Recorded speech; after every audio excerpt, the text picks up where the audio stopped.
Va ora in onda Spazio Più.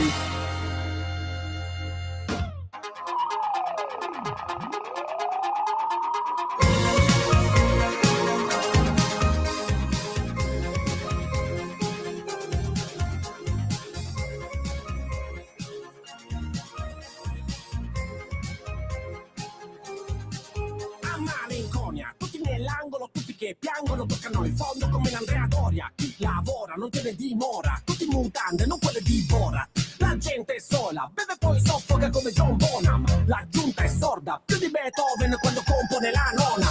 Per pensare che per Dante questo è il bel paese, là dove si suona. Per pagare le spese bastava un diploma, non fare la starolicona. Né buttarsi in politica con i curricula presi da Riona. Nemmeno il caffè sa più di caffè, ma sa di caffè di Sindona. E poi se ne vanno tutti, da qua se ne vanno tutti, non te ne accorgi ma da qua se ne vanno tutti, e poi se ne vanno tutti, da qua se ne vanno tutti, non te ne accorgi ma da qua se ne vanno tutti.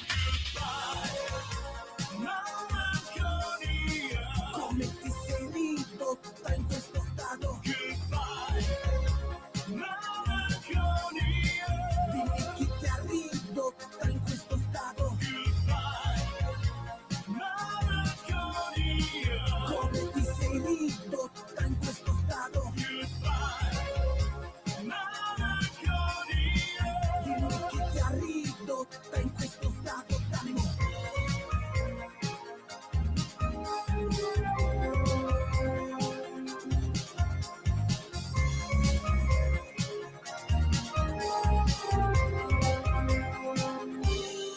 Cervelli in fuga, capitali in fuga, migranti in fuga, dal bagnasciuga e malinconia, terra di santi, subito e sanguisuga. Il paese del sole in pratica, oggi paese dei raggi uva. Non è l'impressione, la situazione più grave di un basso Cuba.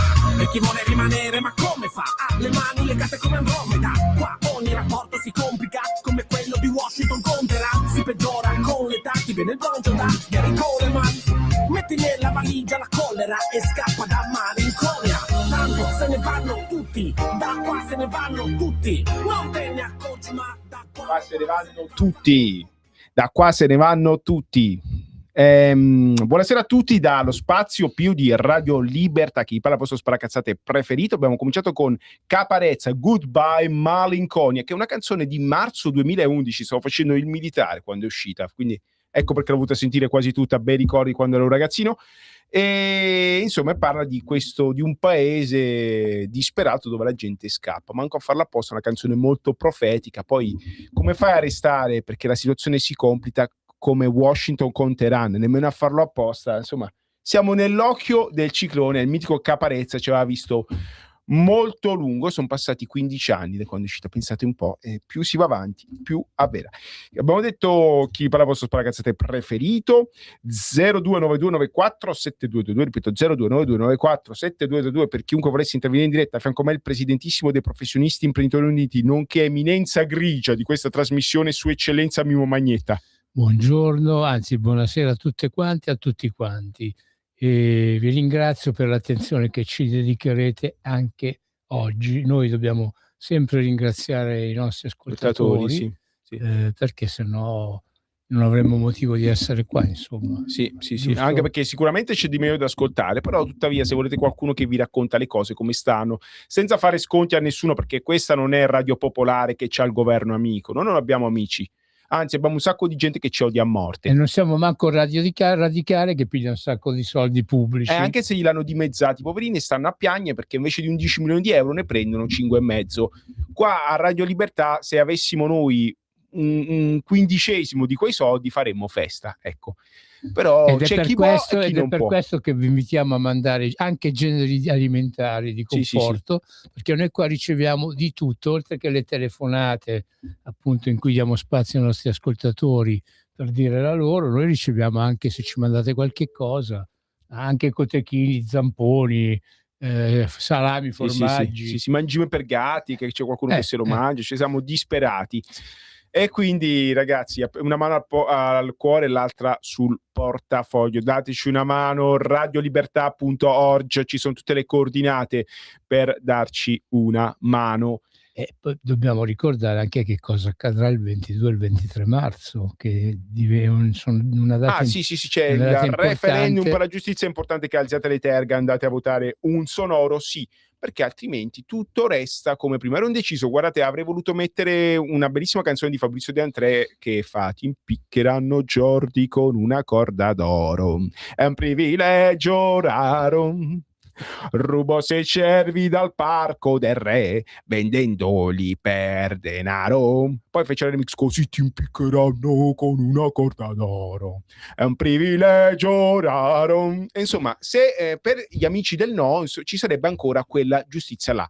Oddio, forse sarebbe anche bene e buono impiccare le persone con una corda d'oro, perché è anche cioè una volta avevano anche un certo stile. Ora, con i costi che abbiamo del petrolio e dell'oro, la vedo dura che usino corde d'oro, e quantomeno si leverebbe il problema del disastro carcerario che abbiamo in Italia, che ogni venerdì raccontiamo con Antonio Fellone, Mimo Magnetta, e soprattutto grazie all'epica opera della nostra Natalia dall'altra parte del Canyon, Legnoso. Quindi la ringraziamo sempre, la nostra regista.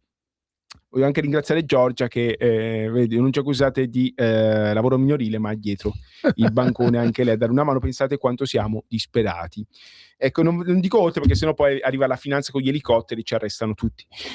Ok, Mimmo, tu mi hai portato questo meraviglioso articolo di Altra Economia, che è una rivista un po', insomma, la pensa molto diversamente da quella che è la linea di questa radio. Tuttavia noi diamo voce a tutti. Questo è bello di Radio Libertà, una radio libera davvero, che ne dicano gli altri, ma anzi è una cosa che ci hanno riconosciuto sempre tutti, per questo che siamo poveri ma belli. E quindi vi diciamo quello che gli altri non vi dicono. Allora, c'è questo articolo di Luca Rondi di Altra Economia che parla di polizia penitenziaria. Come sapete, noi il venerdì l'abbiamo consacrato alla sicurezza, e in particolare parliamo di polizia penitenziaria, però come ben vedete parliamo di sicurezza in generale. E allora andiamo a leggere questo articolo. Mimo, lo leggo io? Sì, dai. Inchiesta sul collasso della polizia penitenziaria, oltre la propaganda. Al 31 dicembre 2025 baschi blu operativi nelle sezioni erano 29.811, 243 unità in meno rispetto al 2024. Chiamato per legge a essere una forza civile di prossimità ai detenuti, il corpo attraverso una crisi identitaria subisce le spinte securitarie del Ministero della Giustizia, succube dei sindacati, senza un'idea di come salvare le carceri. E andiamo avanti. Ovviamente non è che noi condividiamo appieno l'articolo, anzi, però va comunque letto e poi si dibatte come è giusto.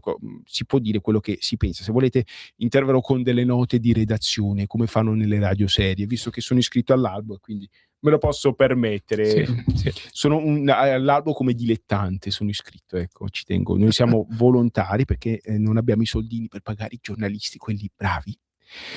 E quindi vi dovete cuccare lo sparacazzate. Mentre dibattito sulla nuova giustizia, come si intitola il nuovo libro pubblicato a inizio gennaio dal ministro Carlo Nordio, ruota tutto al referendum, il vero problema restano le carceri. Nei 189 istituti la situazione è al collasso. A subirne le conseguenze non sono solo i 63.499 detenuti al 31 dicembre 25, ma ben 12.000 in più rispetto alla capienza, ma anche i quasi 30.000 agenti di polizia penitenziaria operativi nelle sezioni. Dovrebbero esserne 34.000, un numero che non è stato mai raggiunto. Nota di redazione.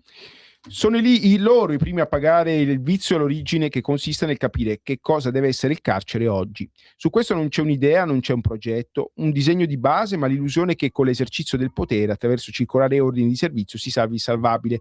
Spiega Pietro Buffa, già direttore di Torino Le Vallette, torinese doc, ed ex dirigente del Dipartimento per l'amministrazione penitenziaria. Lontano dal ministro e dalle dichiarazioni del sottosegretario Andrea Del Mastro, storicamente punto di riferimento elettorale degli agenti, qua dico, mi dispiace caro amico Luca Rondi che scrivi questo, non è vero, io smentisco quello che scrivi, vado avanti in questo caso.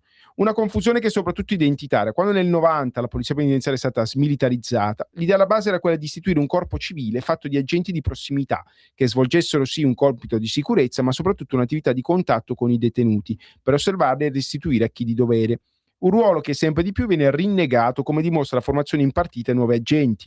Nel corso iniziato a gennaio 26, per esempio, le attività addestrative pesano per il 40% dell'ammontare delle ore, a fronte dell'11% indicato nelle discipline relazionali criminologiche. Significa appena 10 ore di mediazione culturale e fenomeni migratori, 8 per tecniche di comunicazione applicata e funzioni di polizia e 4 per prevenzione, riconoscimento e gestione del disagio dell'operatore di polizia, contro le 36 indicate dalle tecniche di difesa personale. Vabbè, andiamo avanti. Uno sbilanciamento, io vorrei dire a chi scrive che evidentemente è informato male, perché una volta pure queste cose non c'erano, quando c'era il governo quello buono de sinistra, e il mondo è cambiato. Ecco perché servono queste tecniche per cercare di dare un'infarinatura a chi va a lavorare in galera per la prima volta e non sa dove mettere le mani. Ci sono carceri completamente vuoti, quindi è per quello che si insegna questo. Uno sbilanciamento che poi pesa nel quotidiano, l'ha toccato con mano Mimmo Sorrentino, regista che nel 24 ha realizzato un percorso di teatro partecipativo con gli agenti in servizio all'interno del carcere di Vigevano. Spesso si sentono impotenti di fronte ai detenuti, racconta. Sono stati educati a risolvere i problemi con la forza, ma gli è chiarissimo che davanti a un detenuto che ingoia una pila o si taglia, della forza non te ne fai proprio niente. Pure questo non è vero. Andiamo a leggere, continuiamo. Non hanno quindi una formazione adeguata per affrontare le criticità, considerando che 4 detenuti su 10 fanno ricorso a sedativi e ipnotici e le 8 ore risicate di tecniche di comunicazione sono una miseria. Prima nemmeno c'erano. Al di là dei temi trattati, è proprio la durata del corso il problema, sottolinea Gennarino De Fazio, il segretario generale della Wilpa. Rispetto alle altre forze di polizia, la penitenziaria è infatti quella che ha il periodo più breve di formazione. Se negli anni 90 era di un anno, si è ridotta ora fino a 6 mesi, con il governo Meloni nel 23 addirittura a 4. Questo, nota di redazione, l'ennesimo, è stato fatto perché non c'è letteralmente il personale, quindi si è accorciato la durata del corso per cercare di andare a tamponare la situazione, che è abbastanza grave. Ecco il motivo. E tra l'altro il corso di una volta non era certamente così completo come quello di ora. Allora, dall'altra parte del Canyon Legnoso, la nostra meravigliosa Natalia e Giorgia ci dicono che dall'altra parte del filo, dello stoppino di rame, c'è il nostro Antonio Fellone. Buonasera Antonio. Buonasera a tutti, grazie sempre a Radio Libertà per lo spazio che dedica alla Polizia Penitenziaria al SINAP, grazie a te Fede, grazie alla regia Natalia, sempre preziosa. Ho ascoltato le ultime parole che hai detto e leggevi quel pezzettino di articolo ed ero incuriosito. Quindi... Di Altre Economie, un articolo di Altre Economie di Luca Rondi che è un po' zeppo di imprecisioni, ecco, per usare un eufemismo. Tuttavia mi sembrava giusto leggere. A me fanno morire chi si lamenta oggi che 4 mesi di formazione sono pochi. Effettivamente sulla carta sono pochi, però poi ci lamentiamo se non abbiamo personale, perché chi oggi si lamenta dei 4 mesi di formazione che sono pochi, fino a ieri si lamentava che c'era una grandissima carenza di personale. Allora due sono le cose. O fate una riflessione, i governi precedenti di altri colori non hanno assunto, non hanno pensato al turnover, nessuno diceva nulla, era tutto a posto. Oggi con delle assunzioni fiume siamo a circa 15.000. È vero, il corso di formazione è stato ridotto a 4 mesi, ma perché questo? Semplicemente perché abbiamo un bisogno assurdo di personale. Tu immagina un corso di un anno, perché vogliamo fare un corso buono, facciamolo di un anno, e queste persone ti arrivavano l'anno prossimo. Gli stessi scrivevano, vedi, oppure si lamentavano che non c'era personale. Io credo che non sia la durata del corso, ma penso che sia importante e fondamentale la qualità della formazione. E rispetto a qualche anno fa la qualità è cambiata letteralmente. Vi sono tantissime previsioni. Voglio ricordare che tanti colleghi escono dal corso già con la patente per poter guidare i mezzi, cosa che prima era veramente un macello per averla. Quindi è una formazione più incisiva, è vero, ripeto, sarebbe opportuno magari farla durare di più, ma come ti dicevo prima Fede, è importante la qualità rispetto alla quantità e alla durata dei mesi. Era solo per dire che gente come fai sbagli, perché deve criticare a prescindere, perché io la vedo sempre come una questione politica e non interesse del corpo e quindi del lavoro che facciamo noi. Permettimi, ma ci tenevo a dirlo questo. Allora, ovviamente dall'altra parte del telefono c'è Antonio Fellone, che è segretario generale aggiunto del SINAP, il Sindacato Nazionale Autonomo Polizia Penitenziaria. Nell'articolo è stato invece è stato invece intervistato il segretario generale della Wilpa. E poi buona parte di questo articolo va a intervistare Mimmo Sorrentino, che è un regista teatrale. Ora io oserei dire, da povero e umile servo della vigna, quale sono, che se tu vuoi fare un articolo sul carcere vai a intervistare le persone che ci lavorano, non un regista certo. teatrale che ci va a fare gli spettacoli. Con tutto rispetto, che conoscenza può avere? Cioè, Ecco, con tutto bravo. rispetto, anzi, io dico che è una persona coraggiosa. Questo Mimmo Sorrentino ha fatto benissimo entrare a fare gli spettacoli, coinvolgendo anche la polizia penitenziaria. Ben vengano tanti Mimmo Sorrentino. Tuttavia, secondo me, il problema è Luca Rondi. Insomma, Luca, se ci vuoi intervistare, almeno vuoi intervistare Antonio Fellone o qualcuno che il carcere lo vive, siamo qua disponibili a darti voce. Ti voglio leggere forse la parte un po' più seria dell'articolo, un po' più attinente, che dice questo, insomma: chi resta invece si scontra con la durezza del carcere, che nel 2025 ha visto un tasso di sovraffollamento del 138,5%, 79 suicidi tra i detenuti su 238 totali,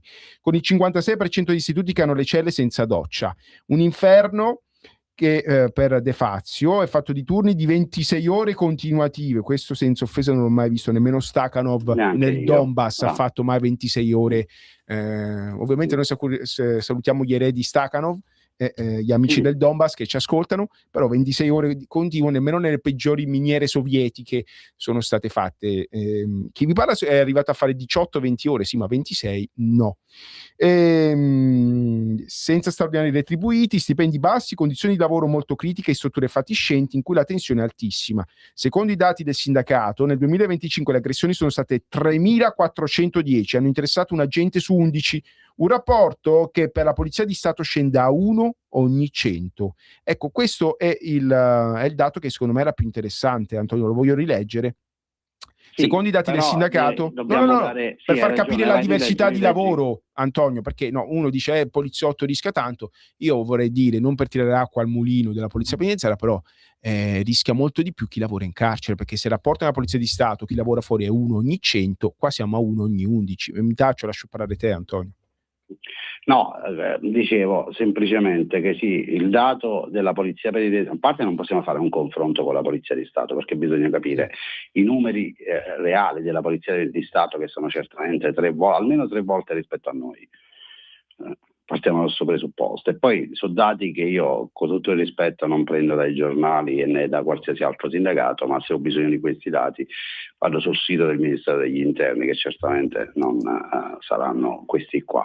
Però è sbagliato fare il confronto con altre forze di polizia, perché, come ti dicevo prima, guarda, non ho davanti i numeri, quindi non saprei dirti, ma la Polizia di Stato credo che abbia più di 100.000 unità come appartenenti. Io voglio ricordare che la polizia penitenziaria è di circa 37.600, adesso non ricordo bene il numero, quindi come fai tu a fare un confronto con l'altra forza di polizia quando hai la metà della metà della metà del personale presente? Quindi a sti giochini io non ci sto, non mi interessa, perché poi giocare sulla pelle dei colleghi a me ha dato sempre fastidio, quindi non sono cose che mi appartengono. Un dato è chiaro, ed è quello che comunque lavorare in carcere non è facile, soprattutto non è per tutti, scusatemi la ripetizione, perché lavorare in carcere significa fare sacrifici, significa comunque avere a che fare con persone, la gran parte di essi delinquenti, ma che hanno scelto il delinquere il loro stile di vita. Quindi è un lavoro molto difficile e particolare, che secondo me in alcuni casi ti dà anche delle soddisfazioni, perché, come tu ben sai, Federico, il corpo di polizia penitenziaria è composto dalla stragrande maggioranza, io dico tutti, poi ovviamente c'è chi me lo contesta, di persone che ragionano anche col cuore e con l'anima, e a volte, se tu puoi essere utile per un essere umano, a salvargli la vita o a dargli una parola di conforto magari in un momento particolare, io credo che queste sono cose che poi ci arricchiscono col tempo.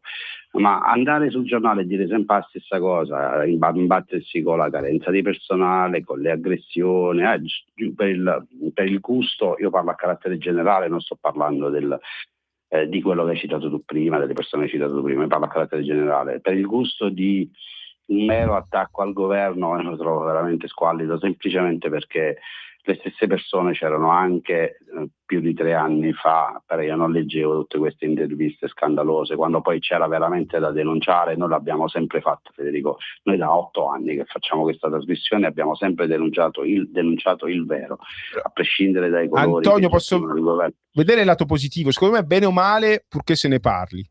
Cioè, tra virgolette, sono felice che ci sia un'attenzione che prima non c'era da parte di questi attori, certo, anche da un giornale di sinistra come Alta Economia, insomma di sinistra, che ha posizioni molto diverse dalle nostre.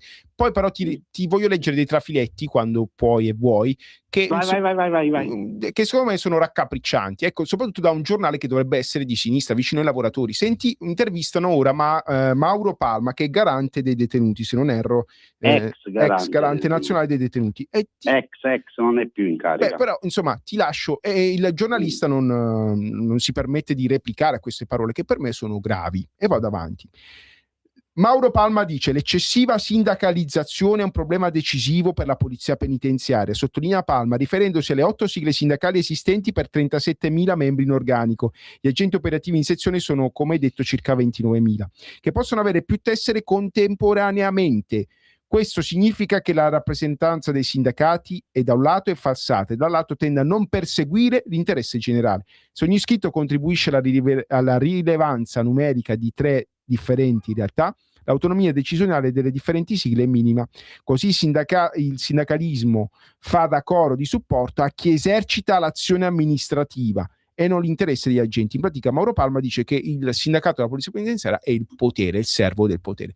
Antonio, lascio te replicare, se vuoi replico io. Però io sono allibito a sentire in un giornale che dovrebbe essere di sinistra un attacco frontale poi ai sindacati autonomi, perché Mauro Palma intende, in maniera, parlando dei 3 sindacati, intende chiaramente i sindacati autonomi. Lascio replicare a te, se poi vuoi dico 2 parole io. Assolutamente sì. Allora, Mauro Palma lo ricordiamo, no, per i suoi precedenti come garante nazionale dei detenuti, lo ricordiamo tra virgolette perché non credo che abbia fatto tanto, è un mio punto di vista. Detto ciò, che Mauro Palma parli di sindacati e altro è offenda tutte le organizzazioni rappresentative del corpo, perché comunque Mauro Palma deve sapere che dietro ogni sindacalista, poi ci sono sindacalisti e sindacalisti, attenzione, ma ci sono sacrifici, c'è veramente la voglia di fare, c'è passione, c'è un lavoro immenso. Sentire queste parole da Mauro Palma sinceramente mi lascia un attimino di stucco, perché per me non sono parole ma la vedo più un attacco frontale a prescindere, senza senso, perché come dicevo io l'altra volta, perché abbiamo avuto già modo di discutere di questa cosa, ogni poliziotto ha il diritto e la volontà di farsi seguire da più organizzazioni, poi è soggettivo. Però dire questo e accusare i sindacati di essere figli del potere, veramente allora dico a Mauro Palma che disconosce lo storico delle organizzazioni sindacali, forse si confonde con i confederali a carattere nazionale, ma certamente non con noi che facciamo questo da anni, perché vorrei ricordare al signor Mauro Palma che noi ne abbiamo fatte di manifestazioni, siamo scesi davanti alla Camera, veramente attacchiamo, scriviamo tutti i giorni e denunciamo tutto ciò che accade all'interno degli studi penitenziari. Quindi se questo è essere servi del potere, non so chi sta a potere se sta cosa gli va bene o meno. Quindi un attacco gratuito, se lo poteva risparmiare, non riesco a comprendere le motivazioni, però certamente respingo al mittente certe accuse, perché certamente a me, per quanto riguarda me e l'organizzazione che è il SINAP, che rappresento da 25 anni, assolutamente queste accuse non appartengono e ripeto, le rispedisco al mittente, e credo che sia ingiusto, perché queste dichiarazioni, secondo me, come dicevi tu prima, attaccano principalmente il collega perché lo fanno passare come un cretino o altro. Invece deve pensare il signor Mauro Palma che il poliziotto penitenziario di oggi non ha l'anello al naso. Quindi secondo me prima di parlare di certe cose, come diceva Primo Levi, se comprendere è impossibile, conoscere è necessario, quindi bisognerebbe più approfondirle le cose prima di parlare o esprimere opinioni, perché non mi permetto di esprimere opinioni su ciò che non conosco. Tutto qui, Fede. Ecco, noi ovviamente diamo diritto di replica sia a Mauro Palma che al giornalista Luca Rondi e tutta la redazione di Alta Economia. Anzi, al giornalista l'abbiamo invitato a venire. Cioè, se lui vuole viene da noi, lo ospitiamo, anzi gli possiamo anche fare fornire una ricca documentazione di quello che significa carcere oggi. Anche perché da 8 anni che leggiamo note sindacali, cioè stiamo a leggere note sindacali, No, tutto bene, cioè io non lo so, per questo è un ambiente di lavoro difficilissimo, è vero, quello che dice Mauro, come si chiama? Luca Ronda all'inizio del suo articolo, è vero, la situazione è molto complicata, se non un inferno in alcuni istituti. Non è facile fare sicuramente sindacato in queste condizioni, però dire addirittura che il sindacato è funzionale al potere, cioè volevo vedere se andava a dirlo all'Ilva di Taranto o alla Fiat, per dire, o alla FIOM, tipo cose del genere, cosa succedeva. Io sono sinceramente allibito da cappucciato. No, ma poi la cosa che mi lascia perplesso è cosa c'entra Mauro Palma con tutto questo discorso. Cosa c'entra Mauro Palma con le organizzazioni sindacali? Perché guarda, sto cercando di ricordare qualcosa che abbia fatto Mauro Palma per la popolazione detenuta quando è stato in carica da garante, ma faccio veramente una fatica enorme, non riesco a ricordare, magari sicuramente ho un problema di memoria, però voglio dire, un conto che Mauro Palma si esprima sulla popolazione dei detenuti, visto che è stato il garante nazionale, ma che Mauro Palma parli di organizzazioni sindacali, quando comunque voglio dire, dopo queste dichiarazioni evidentemente si può intuire che non conosce le organizzazioni sindacali, soprattutto non conosce l'immenso lavoro che c'è dietro, i tanti sacrifici. Questa cosa mi lascia un attimo perplesso. No, Antonio, ti leggo la frase prima, questo trafiletto, così si dà il senso. Insomma, Mauro Palma in pratica dice si rilancia la richiesta di uno strumento in più dopo l'altro per mantenere viva la narrazione del pugno duro che vede spesso sovrapposti le posizioni del sindacato con quelle dell'amministrazione. Ecco perché poi parte questo trafiletto qua. In pratica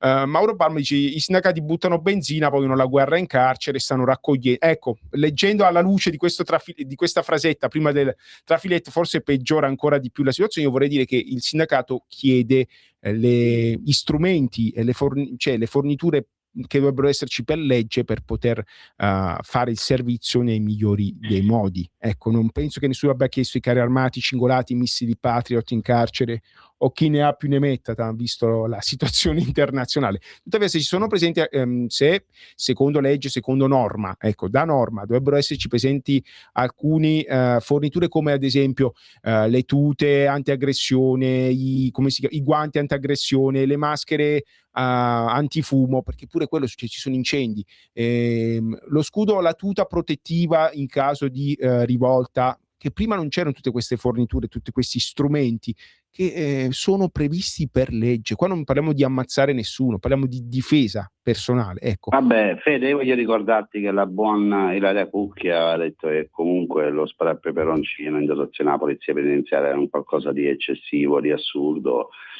E quando poi finalmente è partita la sperimentazione, questi ragionano tutti così, no? Cioè io lo chiedo a gran voce, lo spray a peperoncino, la bodycam, e perché no il taser sarebbe fondamentale, perché sarebbe un ottimo deterrente, però ovviamente abbiamo visioni diverse da noi, da questa parte a questo punto devo dire politica, perché questo è un attacco politico. Noi andremo avanti sempre a chiedere tutte le dotazioni affinché il collega possa operare in sicurezza all'interno dei reparti detentivi. Poi ripeto, lo sottolineo, io non ricordo azioni positive del dottor Palma, quindi ripeto, sarà sicuramente un mio problema di memoria, sì. Quindi forse aveva bisogno un attimo di emergere, farsi sentire, però le trovo quantomeno fuori luogo. Allora Antonio, andiamo in pubblicità e poi leggiamo l'ultimo trafiletto che ho sottolineato di questo lunghissimo articolo di Luca Ronda. Pubblicità. Sempre più liberi con La Tua Radio è il nuovo sito che mette in prima pagina opinioni, firme, notizie, uno sguardo nuovo e originale sui fatti che ci circondano. Il nuovo quotidiano online, semplicemente radiolibertà.net. Un nuovo modo per sostenere la tua radio. Visita radiolibertà.net. Ti basta un click. e potrai versare il tuo contributo volontario direttamente online. Potrai donare con ogni tipo di carta di credito, anche prepagata. Ti aspettiamo online su radiolibertà.net. Sostieni la tua radio con il tuo contributo volontario. Radio Libertà. La tua radio. Diamo voce alla nostra gente.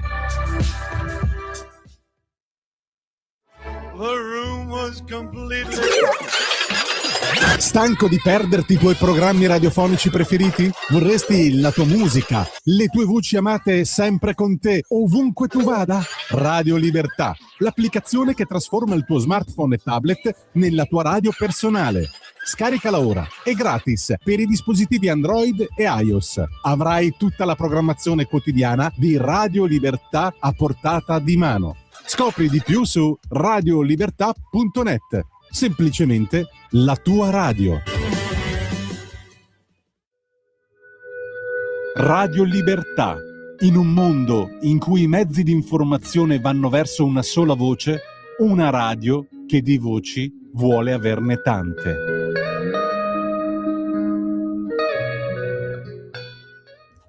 E rieccoci in diretta nello spazio PIU SINAP, Sindacato Nazionale Autonomo Polizia Penitenziaria, con Federico Lo Sparacazzate e Mimo Magneta, e in diretta da Brescia Antonio Fellone, segretario generale aggiunto del SINAP. 0292947222, ripeto 0292947222 per chiunque volesse intervenire in diretta. 340 670 9659, ripeto 340 670 9659 per i più timidosi che ci vogliono mandare un WhatsApp. Antonio, andiamo avanti a leggere l'ultimo trafiletto di questo articolo e insomma, e poi lo commentiamo e poi parliamo d'altro. Allora, lo si vede da tanti elementi. Prosegue l'intervista a Palma, in questo caso la parte finale dell'intervista è a Mauro Palma, ex garante nazionale dei detenuti. Dagli spostamenti di alcuni direttori e dirigenti e dalle punizioni per gli sgraditi che hanno solo obiettivo dell'esercizio del potere, commenta il funzionario. Altro che buon andamento dell'amministrazione. Quello che spaventa, secondo Mauro Palma, è l'assenza di un'idea di carcere a livello apicale, che non può essere solo quella di creare un contenitore dopo l'altro. Antonio, abbiamo letto un sacco di cose strane che sono accadute in vari carceri, tra cui tipo Pavia, sono accadute in molte carceri del meridione, in molte carceri del nord. Che io sappia è difficilissimo che un direttore venga spostato. Ecco, e qua mi fermo, non voglio dire altro. Io tutti questi spostamenti punitivi o cambi di dirigenti o insomma direttive sovietiche, come dice Mauro Palma, sinceramente non le vedo, ma magari tu da un'altra visione sicuramente superiore alla mia l'hai vista. È vero, siamo a questi livelli, chi dissente paga, e io sono il primo a dissentire, fino a prova contraria sto sempre dove sto. No, ma è assurdo, veramente. Leggere queste affermazioni, accuse, è veramente assurdo. Guarda, io ripeto per l'ennesima volta, perché se vengo criticato dai miei colleghi è perché non so fare bene il mio lavoro, e ti parlo del lavoro da sindacalista. Evidentemente se ci seguono è perché si vede il lavoro che si fa, che è stato fatto, che si fa, e dei progetti che ci sono futuri. Ripeto, parole del signor Palma quando ha fatto il garante nazionale dei detenuti. Io non ricordo che abbia fatto così tanto, no, per il mondo carcere e per la popolazione detenuta, quindi ancora non capisco queste sue affermazioni. Ripeto, io posso rispondere per affermazioni contro l'organizzazione sindacale, va bene, ma le organizzazioni sono dichiarazioni abbastanza pesanti anche contro l'amministrazione, sono pesanti e secondo me gravi. Poi ovviamente sta all'amministrazione a rispondere, non certamente a me, però sono accuse gratuite. Noi che facciamo questo tutti i giorni, effettivamente quello che dichiara l'ex garante lo trovo quantomeno fuori luogo, perché a noi addetti ai lavori non risulta, magari perché noi spesso chiediamo l'allontanamento di direttori o comandanti e non te li mandano via manco se perché a volte ci sta di una diatriba sindacale chiedere l'allontanamento del dirigente o del comandante di reparto. Quindi queste sono affermazioni, sinceramente, ripeto, gravi, che non sta a me rispondere, deve rispondere l'amministrazione perché è chiamata in causa. Però lo vedo come un attacco gratuito e sinceramente non ne capisco le motivazioni, tutto qui. Sì, poi mi piace anche la parte finale, l'idea di carcere, come se prima ci fosse stata un'idea di carcere. Tu l'hai vista, appunto, Antonio? è stato prima? garante per tanti anni. Qual era la sua idea di carcere? Io non l'ho capita, sinceramente. Se vai a chiedere ai detenuti in qualsiasi istituto chi è Mauro Palma, ma magari tanti di loro dicono, non so chi sia. È un garante dei detenuti, lo dovrebbero conoscere tutti i detenuti, visto che è garante di chi vive una detenzione. Quindi, ripeto, sono attacchi, l'attacco che ha fatto l'amministrazione, se la fai cura l'amministrazione magari rispondere, non certamente io, perché non sono in condizione di farlo, però rispetto all'attacco ai sindacati rispedisco al mittente e gli dico tranquillamente che se lo poteva risparmiare, e non ne capisco ancora tutt'ora le motivazioni. Sì, e qua allora, Antonio, viene la mia opinione personale, che c'è una certa stampa, una certa magistratura che continua ad attaccare il corpo di polizia penitenziaria perché forse hanno paura di prendersela con il governo, eppure non è che viviamo in un paese caserma, forse evidentemente arriveranno, non lo so, hanno paura di tagli e finanziamenti per la stampa o per la giustizia, non mi sembra, perché il governo ha rifinanziato sia il fondo editoria a tutti i giornali, sia il fondo, anzi ha incrementato anche i magistrati, arrivano un sacco di soldi, anche là investimenti che prima non si vedevano, e questo è giusto dirlo, anche perché è critico come il sottoscritto, cioè non capisco perché colpire il corpo di polizia penitenziaria, colpire i deboli e non prendersela direttamente col ministro, col sottosegretario, con la maggioranza di governo. E così è facile, posso dire, andare a prendere, a colpire i più deboli, più piccoli, invece di andarsela a prendere con i pezzi grossi. Sinceramente questo non lo capisco. No, ma sai cos'è che a me dà fastidio, Fede? È usare sempre il nostro corpo, il corpo di polizia penitenziaria, per facili strumentalizzazioni e per andare, appunto, come dicevi tu, andare a punzecchiare chi sta al potere, perché è troppo facile, no, dire le stesse cose, perché poi imparano la musichetta e la canzoncina, la cantano tutte le volte, pur di attaccare, se ne vengono fuori sempre forte carenza di personale, carceri inumane, il poliziotto penitenziario è un torturatore. Questo è a carattere generale, lo sto aggiungendo io, che nulla c'entra con quello che parlavamo fino a poco tempo fa. Però sono stufo di leggere tutte queste cose tutti i santi giorni, pur di attaccare chi ha il potere, perché non si ha. Oppure a volte quello che poi mi viene da ridere, gli stessi che ti attaccano in continuazione, poi all'improvviso sono paladini e difensori delle forze di polizia, e nel nostro caso della polizia penitenziaria, ma solo e semplicemente per strumentalizzare o per raccattare qualcosa.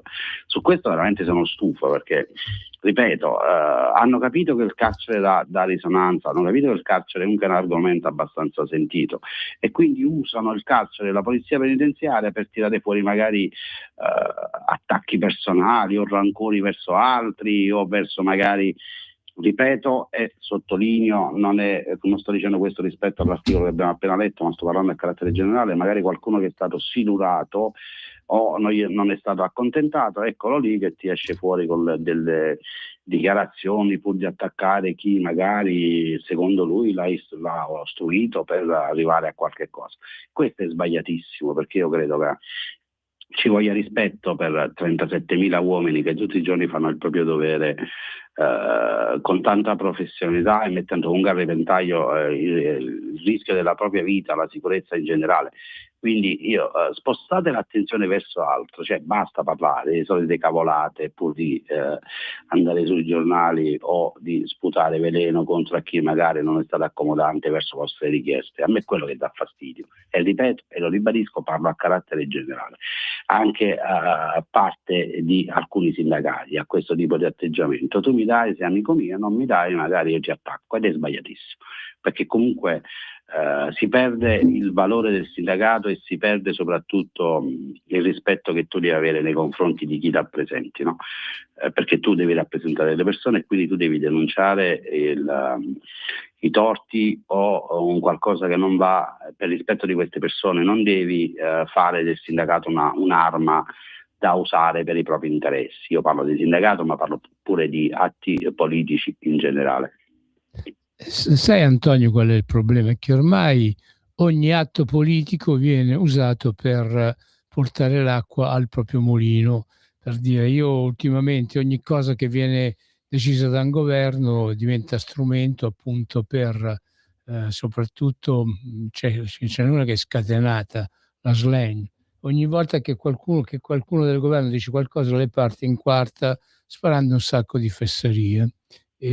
Ormai i politici dovrebbe, oltre che fare politica nelle campagne elettorali, perciò cercare appunto di portare al proprio partito sempre il motivo del bel fare, il politico dovrebbe pure prendere e amministrare quello che è il paese, sia che sia la maggioranza, sia che sia alla minoranza.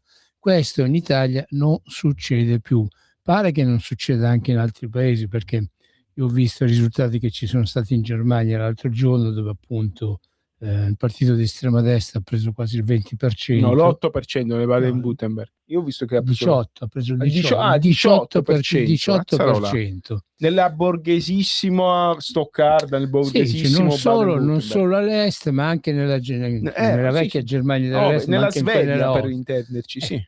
Appunto, il problema appunto è c'è che la casa della Bosch, della Porsche, dell'industria meccanica tedesca ha sede, possiamo dire, nel laboriosissimo Baden-Württemberg. Il discorso appunto è questo: noi viviamo in un paese in cui ci sono tanti e tanti problemi. A me piace che in questo momento le galere e chi ci lavora o chi ci viene tenuto dentro servono solamente come strumento di demagogia politica ai fini appunto di quello che è la campagna elettorale che è in corso. Nessuno, ma mai nessuno, poi dopo passa all'atto pratico, nessuno fa i fatti. Il politico, oltre che prendere e portare l'acqua al proprio mulino in campagna elettorale, anche dopo deve prendere e amministrare quello che è il paese. Di una cosa posso dire, di quello che dicono a sinistra, è che questo governo, che sta al governo da 3 anni, praticamente ha fatto poco. Tu dici, come? Abbiamo assunto quasi 15.000 persone. Passatemi la finezza, minchia, dico, ma questo governo non ce l'ha la bacchetta magica che con un colpo di bacchetta ristruttura tutti i 189 istituti penitenziari italiani, oppure non c'ha la bacchetta magica e non è capace di prendere e far apparire dal nulla altre galere dove appunto poter far stare più comodamente detenuti. Cioè, dico, questo governo, che appunto sta al governo da 3 anni, e non è poco, perché appunto in Italia stare al governo 3 anni consecutivi non è una cosa non era molto usuale fino a un po' di tempo fa.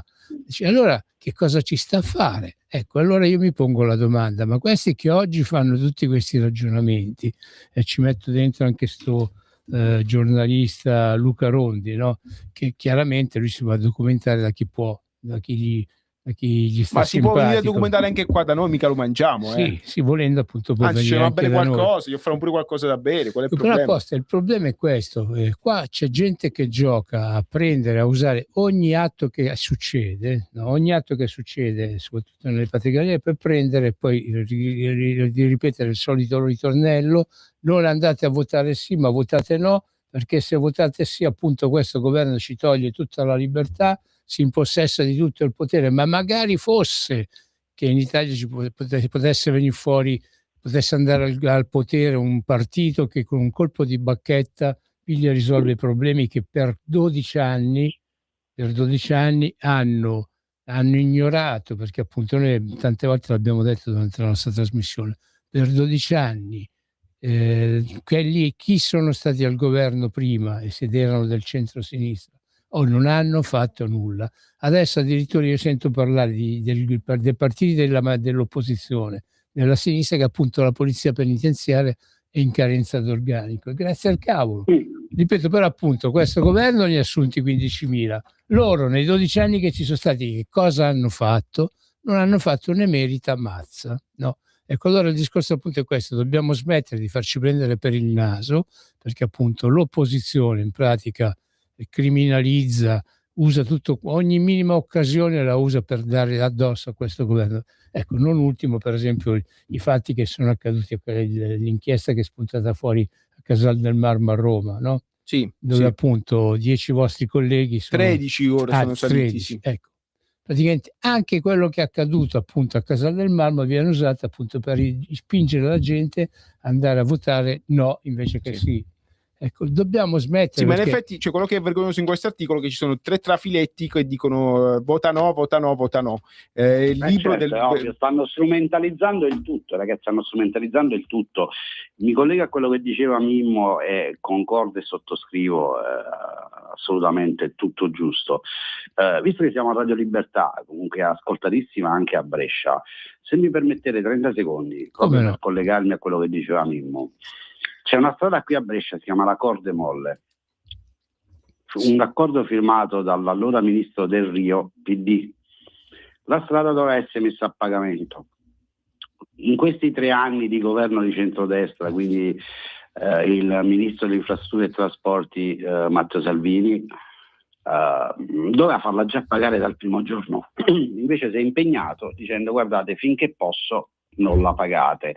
Ma non è un accordo di questo governo, è sotto gli occhi di tutti che l'accordo è stato firmato dal ministro PD Del Rio.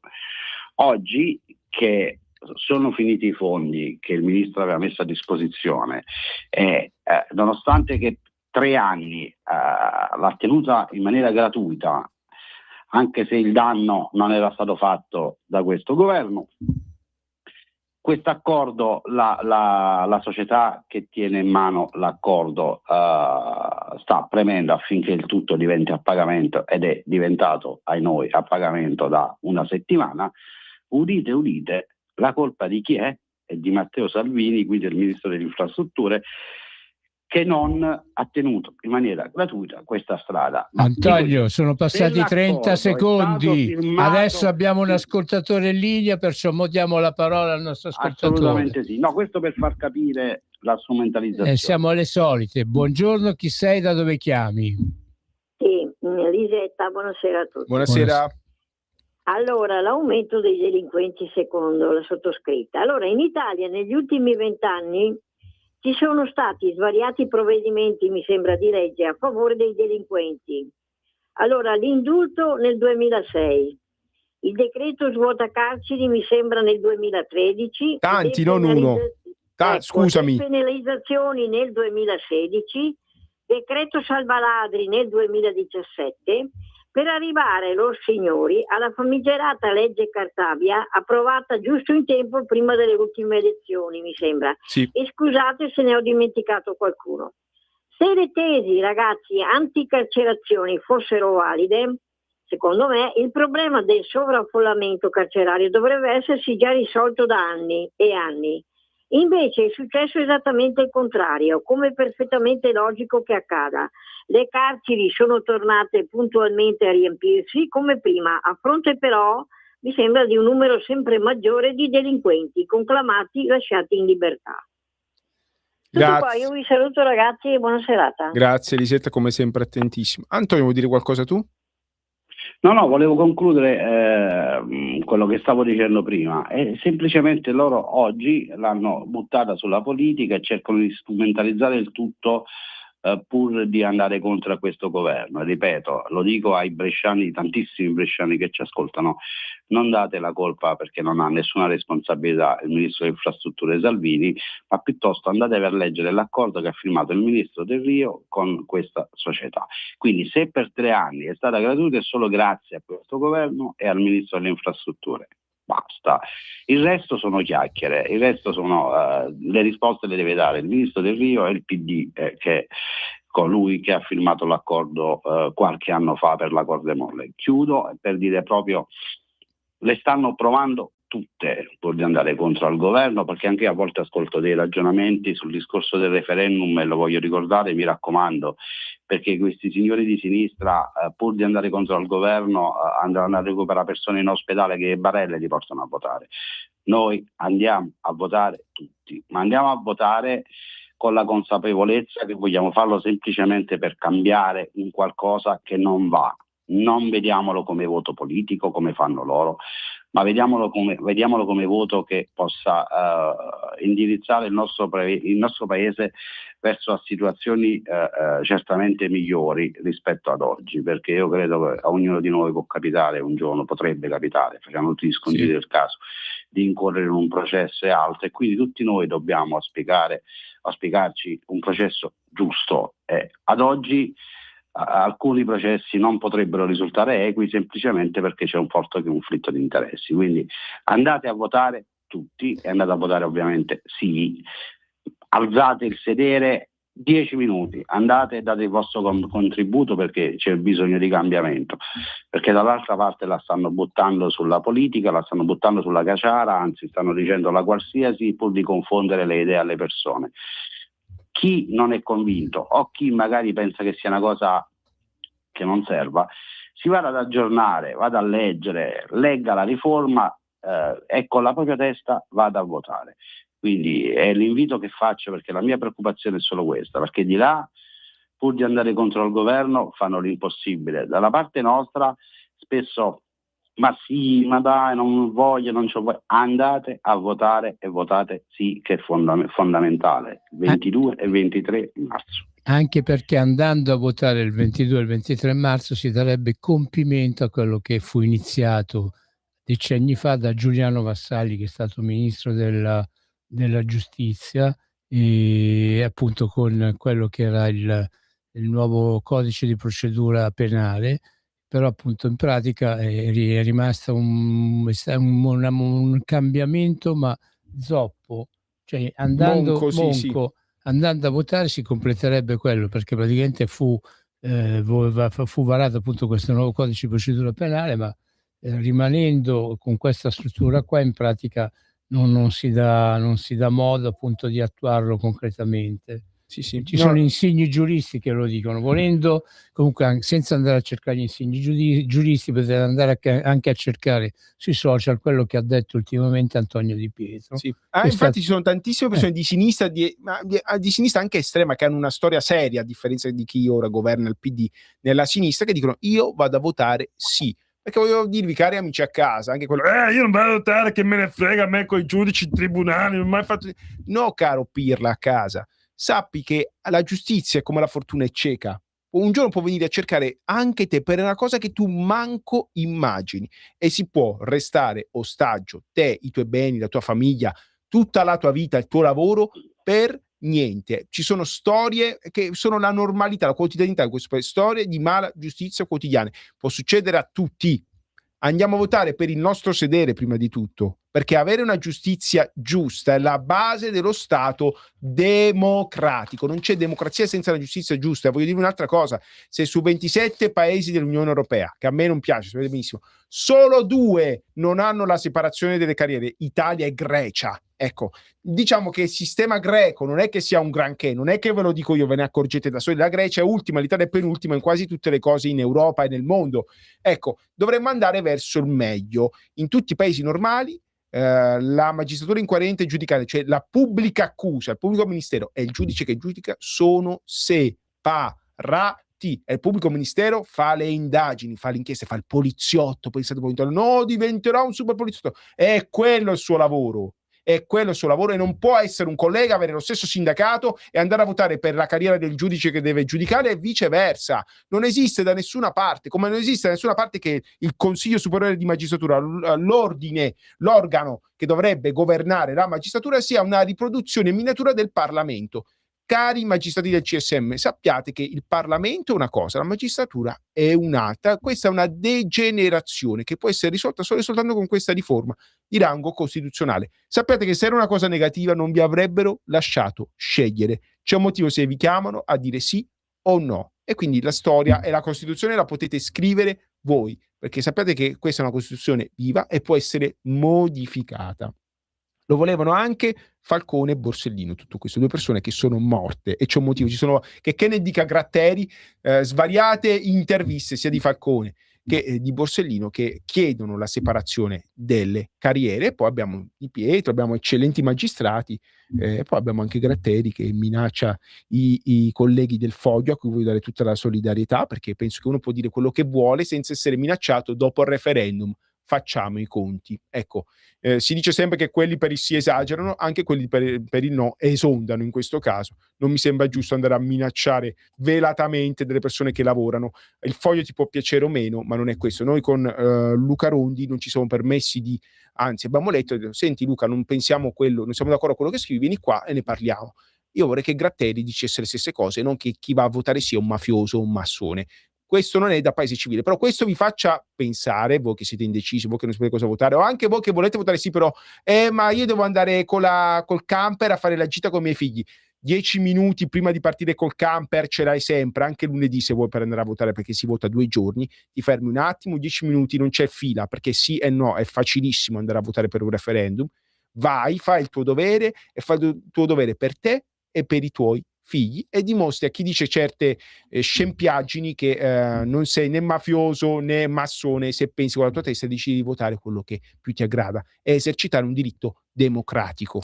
E se avete la scheda elettorale che è terminata, non ci avete scusa, andate all'ufficio elettorale, ve la danno ambressa, come me si dice a sfornano Milano. fresca, calda. Antò, si dice ambressa a Milano e anche a Brescia? Assolutamente sì, ambressa, a Bolzano si dice. È cambiato. Ma talmente il terrore che stanno seminando, mi raccontavano l'altro giorno che un mio amico si stava sposando, quando gli ha detto vuoi, doveva dire sì, ha detto non lo so, prima mi devo aggiornare e poi vi faccio sapere. Non ha detto sì di voler sposare la moglie, talmente hanno creato ansia nelle persone. Quindi per non dire no, poverini, no, ma ora odiano tutti Salda Vinci perché lui alla fine della sua canzone dice sì. Ecco, allora ti può stare simpatico o no, ma quella è una canzone. Sì, era per il matrimonio, non che va a votare sì. Qualcuno ha detto addirittura che Salda Vinci votasse no. Quindi, siamo alla follia, ragazzi. Questa non è serietà.